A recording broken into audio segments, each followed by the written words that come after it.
دا ملګری تپوس کوي چې د یو کس څلور رکشې دي، هغه کسانو لور کړي دي، هغه ته وایي چې تاسو دا رکشې چلوئ، چې تاسو څوره مزدوري کوئ نو مالا به روزانه صرف 1000 روپۍ راکوئ،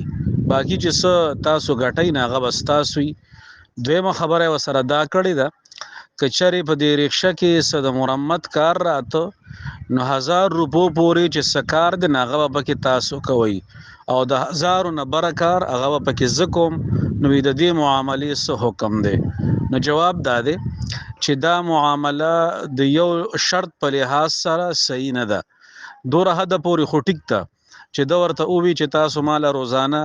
1000 روپۍ راکوي نو بس 1000 روپۍ باندې رکشا غله په کرایه ور کړی ده، نو په دې کې څه مسله نشته، دا خبره جایز ده. البته دا خبره کول چې 1000 روپو پورې به کار پکې زک تاسو کوي او بقایا کړ دین سیوای نه غو زکوم، نو دا خبره صحیح نه ده، ځکه چې رکشا دا د مالک ملکیت ته، نو کپدې کې لک کار راځي او کډیر راځي نو دا د مالک ذمہ داری ده.